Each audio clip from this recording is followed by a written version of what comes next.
예, 잘 들립니다. 네, 항상 일바로 대답을 해주시는 감사드립니다. 반응들이 없으니 다들 없으셔가지고 딴 교수님들은 이렇게 줌 온라인 수업하면은 학생들 얼굴을 직접 볼 수 있다고 좋다고 하시는데 얼굴 보여주는 사람이 하나도 없네. 뭐 일부러 뭐 키실 필요는 없어요. 저도 얼굴 보여주기 싫어요. 근데 괜히 그래야 될 것 같은 막연한 의무감에서 얼굴을 보여드리는 거죠. 지난 2주 동안 뜻하지 않게 그 대체 휴무일 때문에 온라인 강의를 녹화 영상으로 대체했는데 뭐 그게 더 좋다는 분들도 계세요. 그리고 뭐지 우리 중간고사는 그 투표를 했더니 그냥 기말에 한 번 엎어서 치러주시자 하시는 분들이 훨씬 많아가지고 그렇게 할까 해요. 그리고 뭐 범위가 많아서 좀 힘드시다고 생각하시는 분도 있을 텐데 어차피 오픈북으로 할 거기 때문에 오픈북으로 해서 시험은 오프라인으로 보려고 해요. 강의실에 모여서. 그래서 뭐 범위가 많다고 하더라도 뭐 크게 뭐 디테일한 걸 외워야 된다든가 뭐 잔뜩 머리에 넣고 램에 띄워서 가는 거 있죠. 우리 하드디스크 저장하는 거랑 램에 띄우는 거랑 좀 다르다는 거 아시죠? 그죠? 시험을 보려면은 금방금방 생각을 해내야 되기 때문에 오픈북이 아닌 시험을 볼 때는 단기간에 많은 걸 크램해서 외워두는 게 중요한데 오픈북일 때는 별로 그럴 필요가 없어요. 그죠? 그렇기 때문에 크게 부담을 가지실 필요는 없고요. 전체적인 이러한 이론 그리고 논리적인 흐름을 잘 파악하시면 좋을 것 같아요. 자, 그래서 또 무슨 얘기 하려고 했더라? 또 잊어버렸는데 어쨌든 포도당 세합성, 포도당 신합성, 글루코니오제네시스에 대해서 지난 시간에 배웠죠. 포도당 세합성을 하는 이유는 포도당이 필요하니까 포도당을 안 먹으면은 우리가 뭐 아주 적극적인 다이어트를 한다든가 뭐 탄수화물을 전혀 안 먹는다든가 뭐 그런 저탄 고지 다이어트 하는 분들 있죠. 아니면 뭐 단식 투쟁을 한다든가 그러면 이제 우리 몸에 있는 주로 어디 저장되어 있어요? 간이나 저기 근육에 글루코스를 쭉 연결시켜 놔서 글라이코젠이라는 형태로 저장시켜 놓고 있죠. 그걸 잘라가지고 글라이코젠이 글루코스를 1번 탄수하고 6번 탄수를 쭉 연결시켜 놓은 건데 그걸 잘라서 글루코스를 만들어서 당장 필요한 에너지를 만들고 또 여기 나왔지만 우리 뇌에서는 프로당밖에 사용을 못하죠. 물론 이런 케톤 바디 같은 것도 사용할 수 있는데 그래서 프로당만이 가장 쉽게 쓸 수 있는 에너지이기 때문에 프로당이 없을 때는 일단 글라이코젠을 잘라서 프로당을 만들고 또 글라이코젠 저장을 거의 다 썼을 때는 또 글라이코젠이 또 언제 필요할지 모르니까 글라이코젠을 마냥 또 소비만 할 수는 없으니까 기존에 있는 탄소 3개짜리 뭐 이런 것들로 다시 글라이콜라이시스의 역반응을 거꾸로 돌려가지고 파이루베이트, 글라이콜라이시스의 최종 산물이 파이루베이트죠. 파이루베이트로부터 글루코즈, 프로당을 만들어내는 그러한 반응 우리가 글루코니오제네시스 프로당 세합성이라고 불러요. 프로당 세합성, 신합성, 글루코니오제네시스라고 하죠. 자, 글라이콜라이시스 잘 아시듯이 10개의 엔자임이 관여하죠. 10개의 엔자임, 헥소카이네이즈부터 파이루베이트 카이네이즈. 카이네이즈라는 이름이 붙은 것들은 다 포스페이트를 갖다가 기질에 붙여주는 그러한 효소들이죠. 카이네이즈들이 굉장히 많죠. 1번부터 10번까지 있는데 그런데 이 중에서도 특히 1번, 3번, 10번은 역반응에 사용되지 않는다고 그랬죠. 얘네들은 다 카이네이즈들이죠. 헥소카이네이즈, 포스포프록토카이네이즈, 파이루베이트 카이네이즈. 대개 인산을 붙여주는 그러한 반응은 인산을 붙여주기 위한 기질로 뭐가 사용돼요? 기질로 ATP가 사용되죠. 그렇죠? 그래서 그 역반응을 반응시키려면은 ATP를 분해하는 게 아니라 오히려 ATP를 만들어내야 되기 때문에 에너지가 더 많이 들죠.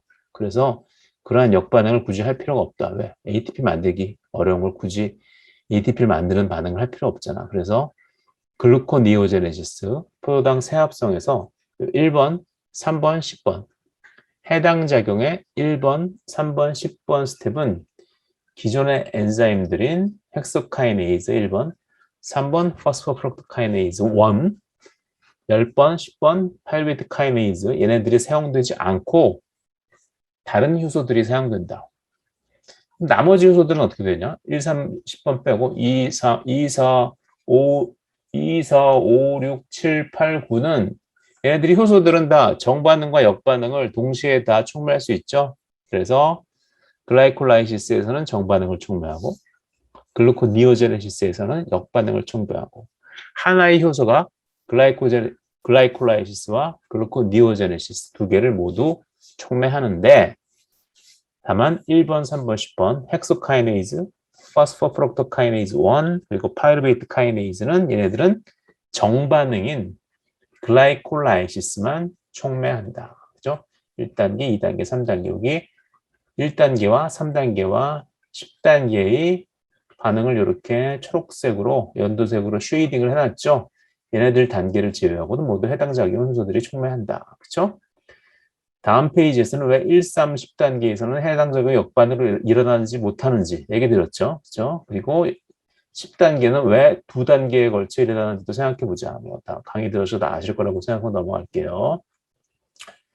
그래서 어쨌든 이 반응의 역반응은 ATP를 만들어내는 거니까 1번, 3번, 10번은 ATP를 만들어내려면 언뜻 생각해도 에너지가 많이 들 테니까 굳이 에너지가 들어가는 방향을 ATP를 만들어 가면서까지 저 반응에 글라이콜라이시스의 역반응을 사용해서 글루코니오제네시스를 돌릴 필요가 없고 단순히 여기 포스페이트를 떼어주는 효소 이렇게 랍스터처럼 집게발을 그린 효소들은 뭘 떼어내는 효소를 제가 저렇게 그렸죠. 포스페이트를 떼어주기만 하면은 글루코스 6-포스페이트에서 글루코스를 만드는 거는 그냥 글루코즈의 6번 탄소에 있는 포스페이트만 떼어주면 되지 굳이 글라이콜라이시스에 헥소카이네이즈 역반응을 해가지고 ATP를 만들 필요는 없잖아. 만들 필요는 없다는 거죠. 포스페이트만 떼어주면 되니까.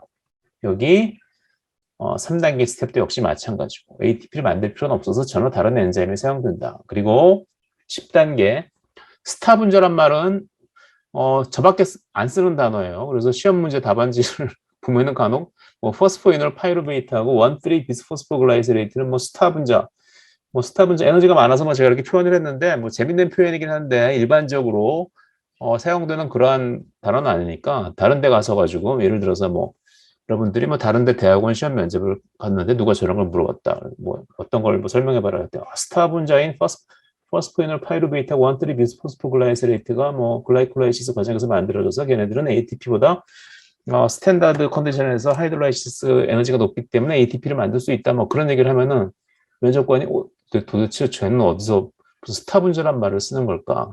그냥 재밌는 비유라고만 생각하시고 일반적으로 쓰는 표현 아니에요. 자, 스타 분자, 포스포이놀 파이루베이트와 1,3 비스포스포글라이세레이트 워낙 내재된 에너지가 빠방하기 때문에 그리고 다 동영상을 미리 보셨을 거라는 생각에서 드리는 건데 저 포스포이놀 파이루베이트가 왜 에너지가 빠방한지는 이놀 케토 트랜지션에 대해서 제가 동영상에 설명드렸죠. 그래서 다 아실 거라고 생각해요. 포스포이놀 파이루베이트는 그 자체가 굉장히 언스테이블 한 상태이기 때문에 저 포스페이트를 빨리 떼어내고 싶어서 안달인 그런 상태. 그래서 에너지를 많이 가지고 있다. 그래서 워낙 에너지가 많기 때문에 이 반응도 한 단계로는 역반응을 촉매할 수 없다. 그래서 여기서 파이루베이트를 갖다가 이 포스포이놀 파이루베이트로 이 마지막 단계 글라이콜라이시스의 마지막 단계의 역반응을 돌릴 때는 오히려 저렇게 두 단계로 나누어서 한다. 마치 여러분들이 개구리가 팔짝 앞으로 뛸 때 뒤로 이렇게 움츠렸다가 팔짝 나가죠. 그런 것처럼 에너지를 더 많이 발생시키기 위해서 CO2를 갖다 붙여가지고 탄소 4개짜리 자, 여러분 탄소 4개짜리 가장 유명한 유기산이 뭘까? 옥살로 아세테이트. 여기저기서 많이 나와요. 생화학에서 굉장히 많이 나오고 세포생물학 때 미리 알아두시고 가면 좋아요. 옥살로 아세테이트 그림까지 그릴 수 있으면 아주 좋아요. 아주 간단하죠? 옥살로 아세테이트 탄소 4개라고 그랬으니까 탄소 4개 있고 요 양쪽에 카르복실릭 애시드 그룹이 하나씩 있어요. 그리고 가운데 CH2 있고 여기 카르보닐 카본 있고 옥살로아세테이트의 구조이죠. 전 옥살로아세테이트 구조 정도는 머리에 담아두시면은 평생 아주 좋은 자산이 될 거예요. 어쨌든 파이루베이트에다 억지로 CO2를 갖다 붙여가지고 CO2를 갖다 붙여서 탄소 4개짜리 옥살로아세테이트를 만드는 건 마치 개구리가 멀리 뛰기 위해서 뒤로 몸을 움츠리는 그런 과정. 개구리는 안 그러나? 개구리는 안 그러는 것 같다 보니까 토끼? 어쨌든 뭐 사람은 그런다고 치죠. 사람이 앉아서 요즘은 고등학교 때 체력장을 하는데 우리는 뭐 체력장 때 도움 닫기를 했었나? 입시에서 뭐 앉은 자리 멀리 뛰기 그런 거 할 때 이렇게 막 이렇게 몸을 흔들다가 뒤로 했다가 휙 앞으로 나가죠. 뒤로 움츠렸다가 앞으로 뛰어야지 멀리 뛸 수 있는 것처럼 뒤로 움츠리는 것처럼 몸에다 에너지를 저장하는 거죠. 분자 자체에다가 CO2를 붙여서 에너지를 저장했다가 한꺼번에 빵 터뜨려가지고 여기서 에너지를 만들어낼 수 있게, 그리고 더 에너지가 많은 프로덕트인 포스포이놀 파이루베이트를 만들어낼 수 있게 CO2를 붙였다가 떨어뜨린다. CO2가 날아가는 건 뭐라고 그랬어요? 한 분자에서, 큰 분자에서 CO2 하나가 날아가면은 고정되어 있던 CO2가 공기중으로 날아가는 건 뭐예요? 무질서도가 증가하는 거죠. 델타 S가 플러스가 되니까. 델타 G는 델타 H-T 델타 S에서 델타 S가 증가하면, 무질서도가 증가하면은 델타 G는 네거티브로 되겠죠. 저 반응은 엔트로피가 증가해서 프리 에너지가 감소하는 반응이다. 그렇죠? 그래서 CO2를 날리는 반응은 여러 가지 반응과 같이 잘 진행이 된다는 거죠. 그렇죠? CO2가 날아가는 반응. 자, 그래서 해당 작용 글라이콜라이시스 그리고 글루코니오제네시스, 마치 서울에서 부산으로 내려갔다가 부산에서 다시 서울로 올라가는 거. 상행선과 하행선은 서로 전혀 같은 라인을 탈 필요가 없다. 예전에 한국에 경부고속도로밖에 없던 시절이 있었어요. 경인고속도로 먼저 생기고 그 이후에 경부고속도로가 생겼는데 그때는 서울에서 부산까지 가려면 항상 올 때하고 갈 때하고 길이 같을 수밖에 없죠. 저도 지난주에 뭐 포항에 출장을 갔다 왔는데 울산에 갔다 포항까지 갔다 왔는데 내려가는 길하고 올라가는 길하고 완전히 달라요. 우리나라에 워낙 많은 그 고속도로들이 생겨서. 그리고 한 10년 전쯤에 부산을 한번 간 적이 있는데 제 기억으로는 20년 전에 갈 때는 진짜 경부고속도로 하나만 타고 끝까지 쭉 갔었는데 이제는 그게 아니고 실제로 경부고속도로 타는 구간은 뭐 대전에서 동대구인가 뭐 그밖에 안 되고 나머지는 뭐 대구 부산 고속도로 뭐 막히니까 뭐 중부 내륙 고속도로도 막 타고 왔다 갔다 하더라고요. 그렇죠? 우리 내비는 우리 카카오 내비 혹은 T맵 이런 것들은 가장 돈이 적게 들거나 아니면 가장 빨리 갈 수 있는 길을 선택해서 알려주죠. 예전에 경부고속도로가 하나밖에 없을 때는 그 길밖에 없으니까 거기밖에 못 알려줬겠지만 이제 워낙 많은 패스웨이, 워낙 많은 고속도로가 뚫리고 또 돈이 안 드는 국도도 있고 뭐 여러 가지 옵션이 있기 때문에 여러 가지 조합을 가능해서 내비들은 내가 주소를 찍으면은 여러 가지 서지스천을 해줘요. 제안을 해줘요. 가장 빨리 갈 거냐 아니면 공짜로 가장 빨리 갈 거냐 아니면 돈 내고 가장 빨리 갈 거냐 그런 식으로 이 패스웨이가 바이오케미컬 패스웨이가 이러한 메타볼릭 패스웨이가 이러한 대사 과정 패스웨이가 이게 어느 날 딱 정해져서 찍어져서 만들어내는 게 아니고 이게 세포가 오랜 기간 동안 차근차근히 진화를 하면서 가장 효과적인 루트를 찾아간 게 저런 게 되겠죠. 그렇죠? 그렇기 때문에 저러한 루트를 뭐 누가 정해준 게 아니고 무슨 뭐 조물주가 만들어낸 게 아니고 그죠? 뭐 저 세포가 진화를 해가면서 여러 가지 대사 과정을 가장 적은 수의 효율적인 엔자임, 효소만 가지고 가장 에너지를 쉽게 추출해낼 수 있는 방법을 여러 가지 시행착오를 거쳐가지고 저 방법을 택했다고 보시면 돼요. 그래서 예전에는 상행선하고 하행선이 경부고속도로 겹치 하나밖에 없었겠지만 뭐 초기의 세포는 마치 그런 것처럼 훨씬 더 간단한 패스웨이를 가졌을 수도 있겠지만 여러 가지 패스웨이가 계속 개발되면서 이게 최종적으로 진화된 고등생물의 세포가 가지고 있는 저러한 형태다라고 이해해 주시면 될 것 같아요. 그래서 여기 보셨듯이 사행선과 하행선은 굳이 같은 길로 갈 필요가 없다. 대부분의 라인들은 공유하지만 요 뭐 1단계 그리고 3단계, 10단계의 패스는 상행선, 하행선 해당 작용과 글루코니오제네시스, 글라이콜라이시스와 글루코네오제네시스가 서로 다른 길로 가게 된다. 자, 여기 페페 더 프로가 나오는데 가장 그런데 뭔가 찝찝한 기분은 무엇일까? 뭐가 찝찝하냐 하면은 우리가 여기서 ATP가 사용되는 과정, 요 과정 있죠. 첫 번째 단계. 그리고 여기 또 ATP가 가는 게 세 번째 단계. 그리고 여기 마지막 단계, 여기. 그쵸? 이런 데는 정반응하고 역반응이 각각 서로 다른 효소에 의해서 글라이콜라이시스와 글루코네오제네시스가 서로 다른 효소에 의해서 사용이 되었어요. 그런데 ATP가 관여하는 스텝 또 하나 있죠. 어디? 바로 여기. 1,3 비스포스포글라이세레이트가 3포스포글라이세레이트로 되는 과정. Substrate level phosphorylation. 우리 substrate level phosphorylation이 두 군데 있죠. 글라이콜라이시스에서 ATP가 만들어지는 거. 여기서 한 번, 그리고 여기서 한 번. 그렇죠? 그래서 글루코스 하나당 2개의 ATP가 만들어진다고 하는 게 바로 여기 때문이죠. 자, 그래서 여기서는 ATP가 만들어지기 때문에 거꾸로 ATP를 만들 만큼 파스포이놀 파이루베이트는 스타 분자고 이 1,3 비스포스포글라이세레이트도 우리가 에너지가 ATP보다 더 많이 들어있는 스타 분자라고 여러 번 얘기를 했었는데 이 스타 분자인 파스포이놀 파이루베이트를 만들기 위해서는 한 번에 거꾸로 못 가고 두 단계에 걸쳐가지고 CO2를 붙였다가 뒤로 몸을 움츠렸다가 앞으로 점프나 간신히 해야지 만들어질 것처럼 얘기를 했었는데 1,3 비스포스포글라이세레이트는 예전에 보니까 델타 G 값이 파스페이트를 떼어낼 때 포스포이놀 파이루베이트 PEP보다도 더 많이 델타 G 값이 큰 네거티브더라. 그럼 이건 위로 올라가는 게 당연히 더 힘들지 않겠냐. 근데 왜 얘는 어떻게 해? 똑같은 하나의 엔자임이 글라이콜라이시스 정반응과 글루코니오제네시스 역반응을 다 촉매할 수가 있냐. 어떻게 이게 가역적일 수가 있느냐. 그렇죠? 그러한 찝찝한 기분을 충분히 가질만 해요. 자, 여기. 그쵸, 여기? 이상하다. 다른데, ATP가 관여하는데, 여기는 정반응과 역반응이 서로 조건이 다르기 때문에 정반응을 촉매하는 글라이콜라이시스의 효소들, 그리고 역반응을 촉매하는 글루코니오제네시스의 효소들이 서로 다른 효소들이 사용되고, 심지어 여기서는 그 10단계에서는 두 스텝으로 나누어져 가지고 사용되게 되는데 왜 여기는 이게 하나의 효소가 다 이거를 촉매하는 것처럼 이게 아래로 올라가거나 부산으로 내려가거나 서울로 올라가거나 다 가역적인 것처럼 설명을 하고 있을까?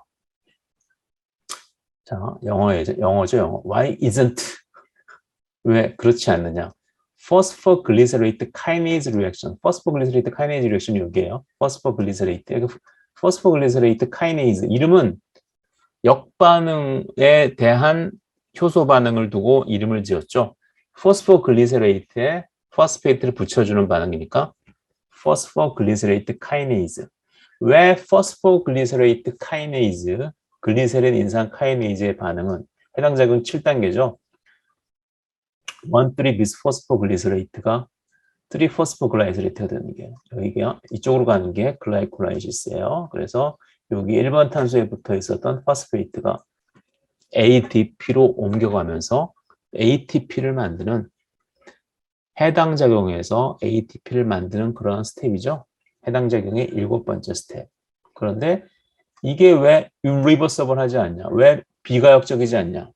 왜 비가역적이지 않냐? Why isn't phosphoglycerate kinase reaction of the glycolysis pathway is irreversible? 왜 irreversible 하지 않냐? 왜 비가역적이지 않냐?는 왜 그게 가역적인지 도대체 모르겠다. 왜 저게 reversible 하는지, 왜 가역적인지, 왜 양쪽으로 다 가는지 모르겠다. 왜 그러냐? 이게 보면은 당연히 이쪽으로만 갈 것 같은데, 정반응으로만 갈 것 같은데, 이게 좀 더 ATP보다 많은 에너지를 가지고 있으니까 이걸 이용해서 ATP를 만든다고 들었는데, 역반응을 하려면은 이게 가능하겠느냐는 거지. 그쵸? 더 에너지가 상대적으로 낮은 ATP를 가수분해해서 스타 분자인 1,3 비스포스포글라이세레이트를 만들기 가능하겠느냐? 다들 궁금하게 생각하는 거죠. 이걸 한 번도 지금까지 궁금하게 생각하지 못했다는 거는 생각을 안 하고 그냥 주어진 걸 무조건 공부했다는 뜻이에요. 저걸 그동안 배우면서 저게 왜 리버서블 할까? 그거에 대해서 의심을 한 번 정도 가졌다면 훌륭하신 거죠. 그죠? 자, 글라이콜라이시스 7번째 스텝인 conversion of 1,3 비스포스포글리세레이트, 1,3 비스포스포글라이세레이트가 3 포스포글라이세레이트로 되는 과정은 어떤 엔자임? 포스포글라이세레이트 카이네이즈에서 되는데 ATP 몰레큘이 하나 생긴다. 글루코스 하나당 그러니까 2개 생기는 거죠. 쪼개졌으니까. 그런데 이 리액션은 large negative value of delta G, 마이너스 18.5 kJ per mole, 킬로칼로리 per mole을 우리 주로 사용했는데 kJ per mole 인터넷에서 따온 거라서 그래요. 요즘 스탠다드는 주로 킬로칼로리보다 킬로줄을 많이 사용해요. 뭐 어쨌든 그런 건 주어진 값이니까 크게 상관하실 건 없고 그런데 reactions having large negative value of delta G 이쪽으로 갈 때 해당 적용 7단계로 갈 때 델타 G가 커다란 네거티브 값인데 어떻게 이게 역반응이 가능하겠냐는 거죠. 그죠? 왜 역반응이 글라이콜라이시스의 7번째 스텝이 reversible, 가역적이냐 양쪽으로 다 일어나느냐 그렇죠? 똑같은 얘기예요. 첫 번째 스텝은 왜 가역적일까? 원뜨리 비스포스포글라이즈레이트가 스타분자라서 ATP 합성을 동반한다고 하더라도 아래쪽으로 내려가는 요 해당 작용의 정반응은 델타G가 네거티브가 그렇죠? 해당 작용인 정반응은 델타G가 네거티브니까 반대 방향, 거꾸로 올라가는 방향 글루코네오제네시스 방향은 델타G가 큰 포지티브 값이 되겠죠. 그죠?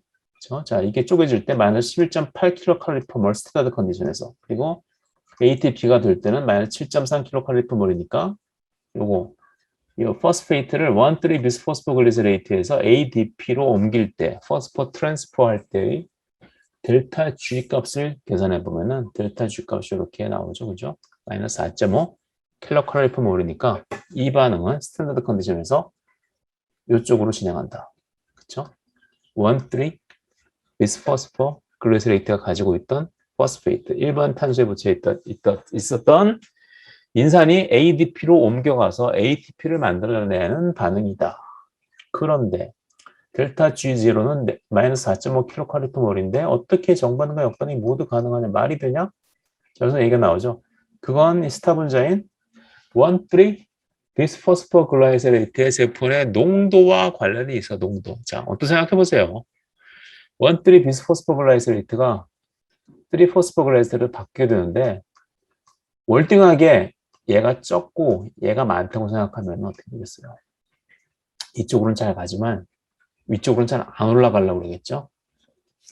여러분들이 화학 시간에 배운 르샤를리에 법칙, 그렇죠? 반응물과 생성물이 있을 때 생성물이 굉장히 많고 반응물이 적으면 역반응이 더 선호되는 거와 마찬가지인 거죠. 그렇죠? 그렇게 생각하시고 보면 아주 간단하죠. 자, 이거 예전에 배웠던 거 델타 G는 델타 G 0 스탠다드 컨디션 뭐 여기 자질 구조한 여기 오퍼레이션이 있고 여기 보시면은 1,3 비스포스포글라이세레이트 반응물이 분모에 있고 생성물이 분자에 있죠. 자, 델타 G0와 델타 G의 오묘한 관계. 얘는 스탠다드 컨디션이 아닌 거고 얘는 스탠다드 컨디션인 거죠. 그죠? 스탠다드 컨디션 값은 델타 G0 값은 우리가 교과서에다 주어져 있어요. 찾아보면 다 나와요. 그거는 스탠다드 컨디션에서는 즉 같은 온도와 같은 압력과 반응물과 생성물이 모두 다 1몰라라는 농도가 동일할 때는 델타 G0 값이 정해져 있는 거죠. 그죠? 제가 상수인 거죠. 그죠? 변하지 않는 건데 반응물과 생성물의 농도 비율에 따라서 비율에 있어 비율 여기 있죠. 비율 여기 로그 다음에 있는 요 텀 요 분모는 반응물, 분자는 생성물 요 비율에 따라서 요쪽 값이 변해서 델타 G0에다 더하는 요 값이 바꾸기 때문에 이 델타 G 값 자체가 변할 수 있다는 거죠. 그죠?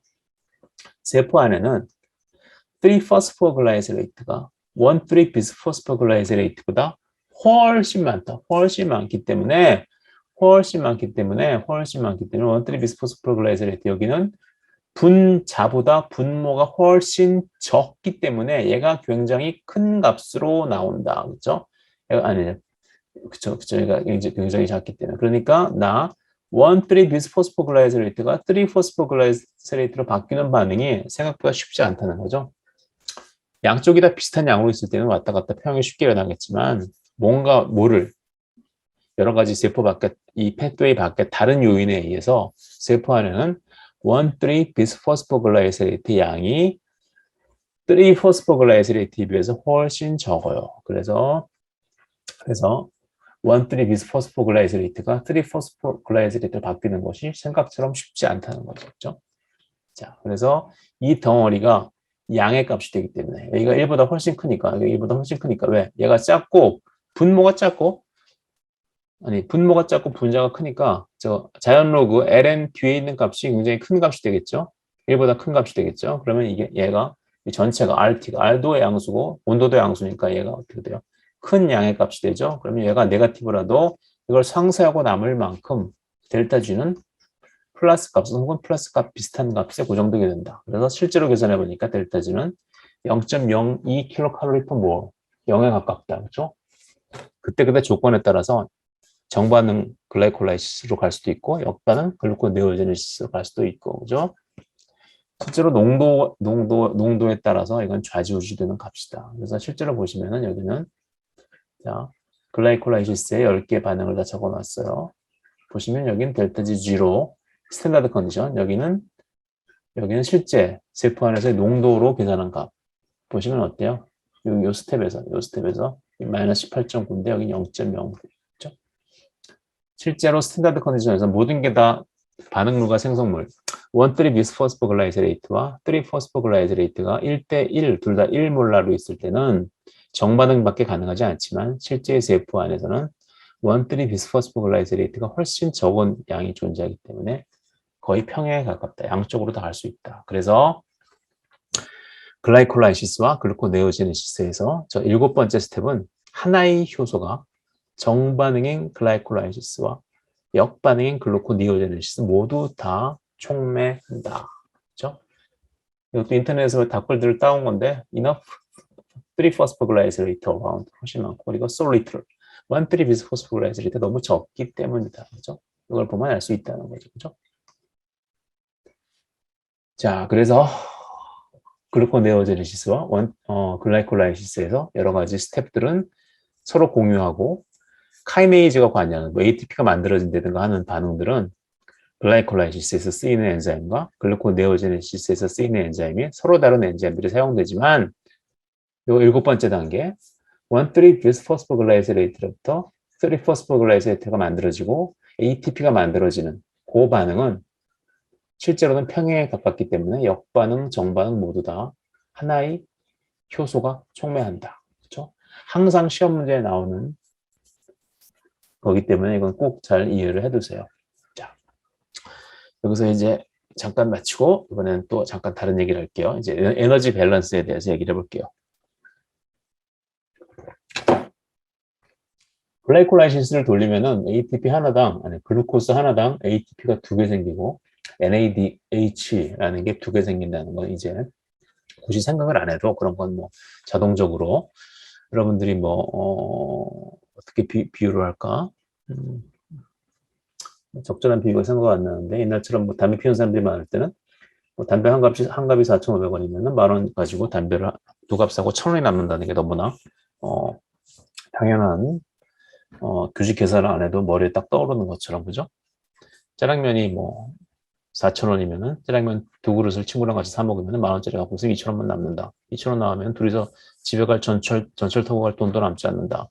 예전에 제가 대학교 때는 저 옛날 얘기해서 미안한데 버스가 120원이고 전철이 한국 안이 170원이었어요. 그래서 친구랑 3,000원씩 가지고 종로나 신촌에서 그때는 강남이 잘 개발 안 되던 시절이라서 이제 옛날 사람 같은데 만나서 막 밥도 먹고 술도 마시고 막 놀다가 딱 300원만 남기고 딱 집에 갈 수 있어요. 전철을 타고 버스 저희 집이 역사권에 있지 못해서 전철을 버스를 갈아타야 돼서 300원이면은 170원으로 전철 한두 권 타고 120원으로 버스 한 번 타면 딱 10원이 남았죠. 그죠? 그런 것처럼 딱 300원이 있어야 집에 갈 수 있다는 게 머릿속에 뇌리에 남은 것처럼 글루코스 하나에서는 ATP 2개와 NADH 2개가 만들어진다는 것은 너무나 당연한 것처럼 이제 그 정도는 알고 있어야 돼요. 그래서 머리 떠올려야 되는 거죠. 자, 글루코스 하나가 파이루베이트 2개로 분해되면 2개의 ATP와 2개의 NADH가 생긴다. 그죠? 그런데 글루코니오제네시스, 포도당 세합성, 포도당 신합성을 통해서 파이루베이트로부터 파이루베이트 2개를 붙여가지고 글루코스 만들 때는 어떻게 되냐? ATP 4개, GDP 2개. 아까 그걸 보시면 알 수 있죠, 그죠? 그렇죠? 보시면은 여기 GDP도 사용되죠. GDP하고 ATP는 액면가가 같죠, 그죠? 액면가가 같기 때문에 ATP 6개라고 봐도 무방하다. 액면가 분해 시에 델타 G가 같기 때문에 프로당 세합성 글루코네오제네시스를 통해서 2개의 파이루베이트로부터 글루코스 하나를 만드는 데는 6개의 ATP와 2개의 NADH가 필요하다고 해도 같은 말이다. 그러면 무슨 얘기냐? 글루코스에서 파이루베이트 2개로 될 때, 이쪽으로 갈 때는 ATP 2개가 나오고 ATP 2개가 나오고 NADH 2개가 나오는데 거꾸로 갈 때는 ATP 6개와 NADH 2개가 필요하다. NADH는 양쪽이 밸런스가 같은데 쌤쌤인데 미칠 게 없는데 정반응으로 가나 역반응으로 가나? ATP는 면에서 볼 때는 정반응일 때는 2개가 생성되는데 역반응일 때는 6개가 필요하다. 이거 완전히 이상하다. 내가 2개의 파이루베이트로 분해될 때는 ATP 2개와 NADH 2개에 해당하는 에너지만 생성되는데 파이루베이트 2개로부터 나 1개를 만드는 데는 ATP 6개와 NADH 2개에 해당하는 에너지가 필요하다. 이상하다. 같아야 될 것 같은데. 같아야 된다고 생각하는 것 자체가 바보 같은 생각이죠. 그죠? 그렇게 무식하면서 어떻게 대세당분에 다 자리를 꿰었냐. 프로당 형님이 가지고 있는 에너지는 ATP 2개, NADH 2개, 그리고 파이루베이트 2개로만 전환된 것이 아니고 모든 게 분해될 때는 다 주워 담을 수 없는 에너지인 열 에너지로 우주 전체 공간에 흩어지게 되죠. 그죠? 그죠?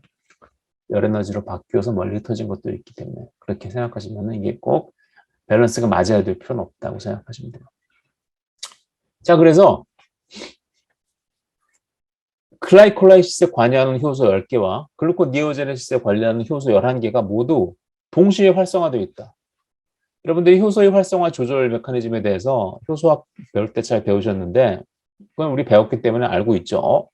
우리 세포 안에 있는 모든 효소들이 동시다발적으로 모든 효소들이 다 활성화되는 것은 아니다. 필요한 놈들만 필요할 때 활성화되고 활성화될 필요가 없는 애들은 자고 있어야 된다. 그게 가만히 있는 게 차라리 낫다. 쓸데없이 일하는 것보다. 그죠? 수업 시간에 자기가 수업을 듣기 싫으면 가만히 있는 게 낫지. 그리고 혼자서 떠들고 혼자 노래 부르고 뭐 나 뛰어다니고 그러면 안 되겠죠. 그죠? 뭐 우리 중고등학교 때는 그런 학생들 간혹 있었어요. 그래서 가만히 있어야 된다. 가만히 있지 않고 얘네들이 몽땅 다 열심히 일을 하면 어떻게 되냐? 우리 모두 열심히 일해서 프로당을 분해하자. ATP 2개하고 NADH가 2개가 생기잖아. 놀면 뭐해? 우리 모두 열심히 일해서 파이루베이트로부터 프로당을 만들자. 글루코니오제네시스. 비록 ATP 6개에 해당하는 에너지가 필요하고 NADH도 2개 필요하지만 중요한 양분이자 생체 고분자 합성을 위해서 꼭 필요한 프로당을 만드는 일은 너무나도 중요하니까 우리도 열심히 사명감을 가지고 일하자. 그러면 애들이 만들어두면 분해만 만들어다시고 분해만 뺑뺑뺑뺑 돌면서 그죠? 뺑뺑뺑 돌면서 어떻게 되냐? 포도당을 피루부산으로 분해하고 다시 피루부산으로부터 포도당을 합성하는 것을 반복하는 한심한 짓거리를 뭐라 퓨타일, 헛된 사이클, 퓨타일 사이클. 이렇게 해당 작용의 모든 효소, 포도당 세합성, 글루코니오제네시스의 모든 효소가 동시에 글라이콜라이시스가 필요할 때는 글라이콜라이시스 관여하는 효소만 활성화시키고 글루코니오제네시스가 필요할 때는 글루코니오제네시스에 필요한 효소들만 활성화시키고 그렇게 해야 되는데 아무 생각 없이 동시에 다 활성화시키면은 이러한 퓨타일 사이클, 헛된 사이클이 돌아서 에너지가 그냥 낭비된다. 군대 훈련소 시절, 군대 논산훈련소 들어가기 전에 입소대대에서 이제 훈련소 자리에 기다릴 때가 있죠. 제가 갑자기 저 들어갈 때 신입생이 아니라 훈련병들이 많아가지고 원래 한 이틀 정도 입소대대에 머물게 되는데 한 5일을 더 있었어요. 5일을 더 있었는데 5일 애들을 놀릴 수는 없으니까 하루는 데리고 나가가지고 땅을 파라고 그러더니 그다음 날은 또 땅 판 걸 또 묻으래요. 그래서 팠다 묻었다 팔았다 묻었다. 그게 아주 전형적인 퓨타일 사이클 하지만 그때 뭐 우리는 신체 단련이라도 한다 뭐 그렇게 생각했었는데 자 퓨타일 사이클을 막기 위해서는 어떻게 되죠? 막기 위해서는 글루코스와 글라이코네오제네시스를 필요에 따라서 잘 조절을 해야 되겠죠. 글라이콜라이시스가 필요할 때는 어떨 때일까? 글루코스는 많고 밥을 많이 먹어가지고 들어오는 프로당은 많고 에너지를 만들어내야 된다. 그러면 글라이콜라이시스를 돌려가지고 에너지를 만들고 반면에 글루코니오제네시스가 필요한 거는 별로 이제 ATP도 별로 없고 그죠? 아니다. ATP 별로 없는 게 아니라 ATP도 많이 남아돌고 그쵸? 이제 좀 다시 이력을 통해서 글루코니오제네시스를 통해서 프로당을 많이 만들어놔서 필요할 때 쓰도록 해야겠다. 뭐 이럴 때 그때 상황에 따라서 글라이콜라이시스를 좋아할 것인가 아니면 글루코네오제네시스를 좋아할 것인가 선호할 것인가 상황에 따라서 다르게 행동하는 거겠죠. 그래서 글라이콜라이시스가 필요할 때는 글루코니오제네시스 관련된 효소들은 억제하고 글루코니오제네시스가 필요할 때는 글라이콜라이시스 관련된 효소들은 억제하고 그렇죠? 그래서 그러한 글라이콜라이시스 전체의 조절에 대해서는 잠시 뒤에 공부하도록 하고 잠깐 동안 요 에탄올만 마셔가지고 과연 글루코네오제시스를 통해서 글루코스를 만들 수 있느냐, 뭐 여러 가지 얘기들이 있는데 그거에 대해서 잠깐 공부를 해보도록 해요. 하루 종일 다 소주만 마시고 사시는 분들 있죠, 그죠? 뭐 제 주변에도 저런 분들이 간혹 있었어요. 돌아가실 때 아침에 한 병 정도, 저녁에 한 병 정도. 그러면 나는 에너지가 충분하다 그러시는 분들이 간혹 계셨는데, 나 포도당 글루코스가 인간의 신체에는 필수적인데 왜 필수적일까? 우리 혈당 제제죠. 혈당이 너무 높아도 문제고 너무 낮아도 문제죠. 글루코스가 우리 몸의 모든 에너지의 원천이고 특히 우리 브레인, 대뇌는 글루코스만을 메인 에너지 소스로 사용하기 때문에 글루코스 혈당 레벨이 어느 이하로 떨어지게 되면 갑자기 정신이 잃고 그냥 훅 가실 수도 있어요. 그래서 이렇게 소주만 마시는 분들이 물론 이 소주에는 요즘에 감미료도 들고 뭐 설탕 성분도 좀 들고 그랬어요. 꼭 알코올만 있는 건 아닌데 만약에 저게 퓨어한 알코올에 물만 탄 걸로 만들어져 있다. 그럴 때 과연 저런 걸로 글루코스를 만들 수 있나 한번 생각해 보자는 거죠. 그죠? 자, 우리 마신 술 속 에탄올. 에탄올은 숙취의 주범인 아세트알데하이드를 만들게 되죠. 그죠? 처음에 들어가면은 NAD 플러스가 NADH로 환원되면서 전자 두 개와 수소 두 개를 빼앗아서 아세트알데하이드는 탄소 두 개짜리 알데하이드로 만들어지는데 대개의 알데하이드들은 독성이 있죠.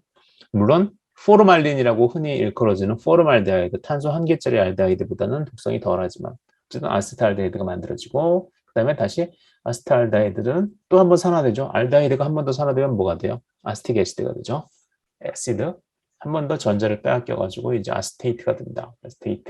아세테이트가 되면 얘는 어떻게 되냐? 얘는 어떠한 쪽으로 들어가게 될까? 우리가 맨날 식초를 중국집에 가가지고 너무 배가 고픈데 짜장면 한 그릇밖에 시켜 먹을 게 없어요. 단무지도 막 계속 리필해 먹었는데 단무지도 이제 눈치가 보여서 못 달라고 그러겠어요. 그래서 뭔가를 더 먹어야겠다. 그러니까 뭐가 있을까? 그 식초가 있잖아. 식초라도 많이 먹어보자. 실제로 예전에 인터넷에서 많은 서베이들을 했는데 우리나라 대학생들은 사실 우리나라는 선진국이라서 돈들도 많고 그래서 학생들이 적어도 굶주리는 학생들이 별로 없는데 외국 대학생들은 좀 없이 사는 대학생들이 많은가 봐요. 특히 미국 대학생들. 그런 서베이를 했어요. 내가 돈이 없을 때 대학생 때 칸디멘츠가 뭐예요? 식당에서 주는 그런 양념이죠. 예를 들면은 우리는 뭐 식초나 간장 그런 거고 얘네들 미국 애들은 그 햄버거 집에 있는 뭐 머스타드나 토마토 케첩 실제로 돈은 없는데 배는 고프고 그래가지고 저 미국 맥도날드나 버거킹 같은 데 들어가면 그 케첩 조그만 것들이 여기 옆에 사이드에 많이 나와져 있죠. 그럼 막 갖다가 그걸 막 잔뜩 먹고 배를 불리는 그러한 짓을 하는 학생들도 몇 명 있다고는 해요. 자, 비유가 적절한지 모르겠는데 어쨌든 우리가 배가 고파서 짜장면 먹고 양파 리필해서 먹고 단무지도 잔뜩 먹었는데 더 배가 고파서 식초를 잔뜩 먹었다. 식초에서도 물론 에너지가 있죠. 아세틱 애시드가 들어오게 되면 아세테이트에서 아세틸 코에이 신테이즈 아세테이트하고 코엔자임 A를 붙여가지고 뭘 만들어요? 아세틸 코에이는 얘도 역시 굉장히 강력한 스타 분자죠. 스타 분자. 얘는 이제 TCA 사이클에서 주된 역할을 담당하는 분자죠. 아세틸 코에이. 자, 아세틸 코에이, 코엔자임 A하고 아세테이트하고 결합해서 아세틸 코에이가 되고 아세틸 코에이는 TCA 회로에 들어가서 에너지를 만든다. 결국 탄소 2개짜리 에탄올은 탄소 3개짜리 파이루베이트로부터 전환이 못 된다. 아까 지금 제가 아세테이트, 빙초산 그 식초 먹는 얘기 해가지고 잠깐 포인트가 헷갈렸는데 지금 우리가 하고자 하는 얘기는 뭐예요? 에틸알코올로부터 글루코스를 만들 수 있느냐 없느냐 얘기죠. 에틸알코올은 결국 들어오게 되면 아세트알데하이드 그리고 아세틱 애시드를 거쳐가지고 아세틸 코에이를 거쳐서 TCA 사이클로 돌아가기 때문에 결국 탄소 3개짜리 파이루베이트로 가는 길은 그러한 패스웨이는 없어요. 직접적인 건 없는데 근데 아세틸 코에이로 들어와서 아세틸 코에이가 100명 돌다 보면은 아세틸 코에이로 들어와서 TCA 사이클에서 100명 돌다 보면은 TCA 사이클 중간 생성 물질 중에서 옥살로아세테이트가 있어요. 옥살로아세테이트는 역시 글루코네오제네시스에 끼어 들어갈 수 있다. 글루코네오제네시스에서 옥살로아세테이트 어디 있었죠? 여기 있죠. 여기 옥살로아세테이트 그죠? 그러니까 에탄올만 먹어가지고 글루코스를 만들 수 있느냐? 간단하게 말하면 없다. 왜? 탄소 3개짜리 파이루베이트로 되는 과정은 없으니까. 그런데 엄밀하게 말하면 될 수도 있다. 왜?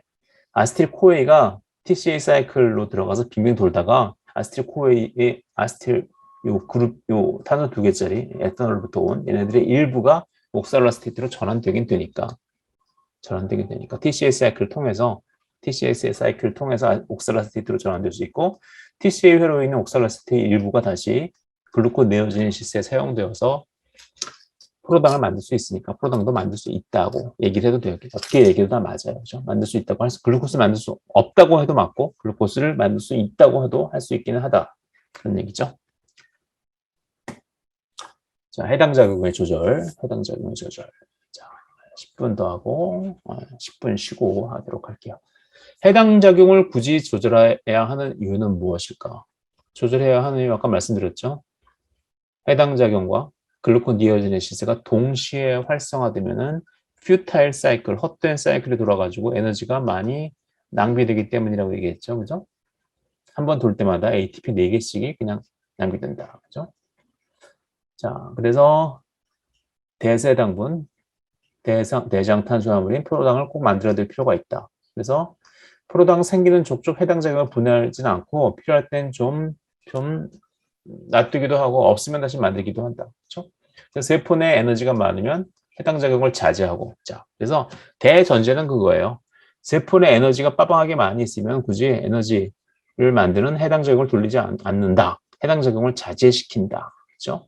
에너지가 많다는 건 뭐예요? ATP가 많으면 에너지가 많은 거죠. 그래서 ATP가 많이 있으면 세포 내 ATP 농도가 높으면은 해당 작용을 좀 자제하고 해당 작용 효소들을 좀 이니비션 시키고 반대로 에너지가 좀 많지 않고 좀 적으면은 그러면 그 반대 과정이 글루코니오제네시스를 활성화시킨다. 그 정도로 생각하면 될까요? 그죠? 자, 이제부터 포도당 대사의 조절부터는 얘가 설명해 줄게. 포도당 대사를 조절하는 중요한 알로스테릭, 자, 오랜만에 나왔죠? 알로스테릭 엔자임에 대해서 효소학 배울 때 자주 배웠었죠. 그죠? 알로스테릭 레귤레이터.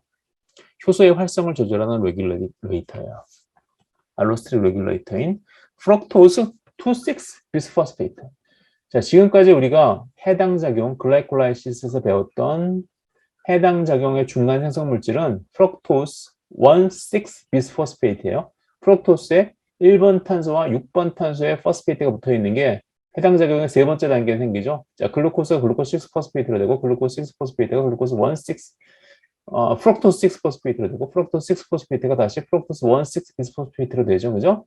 그래서 프럭토스 16 비스포스페이트, 프럭토스 1번 탄소와 6번 탄소의 포스페이트가 각각 하나씩 붙어 있는 얘는 글라이콜라이시스의 중간 산물이고 반면에 1번 탄소가 아니고 2번 탄소에 붙어 있는 2번 탄소와 6번 탄소의 인산이 붙어 있는 프럭토스 2,6 비스포스페이트 F26BP,는 해동 과정에 출현하던 F16BP와 다른 분자다. 얘가 하는 중요한 역할은 글라이콜라이시스의 중간 물질로서 작용하는 게 아니라 글라이콜라이시스와 글루코네오제네시스를 동시에 조절하는 알로스테릭 이니비터이자 동시에 액티베이터예요. 자, 여기 보시면은 프럭토스 6 포스페이트, 글루코스가 글루코스 6 포스페이트로 바뀌고 글루코스 6 포스페이트가 다시 해당 적용 두 번째 단계에서 프럭토스 6 포스페이트로 바뀌죠.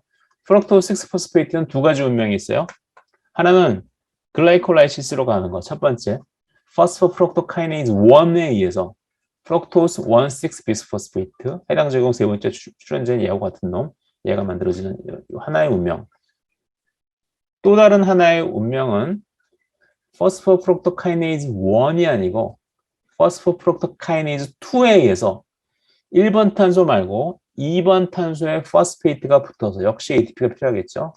프럭토스 2,6 비스포스페이트 F26BP가 생기는 이러한 두 가지 단계다. 그렇게 해서 만들어진 프럭토스 2,6 비스포스페이트는 어떤 역할을 하냐? 해당 작용의 효소인 PFK1을 활성화시키고 얘가 PFK1 얘를 활성화시키는 거죠. 그래서 프럭토스 2,6 비스포스페이트가 있으면은 해당 작용의 세 번째 요소인 포스포프록토카이네이즈 1이 활성화된다. 즉 해당 작용 자체를 활성화시키고 글루코니오제네시스 포도당 세합성의 효소인 프럭토스 16 비스포스페이트를 불활성화시킨다.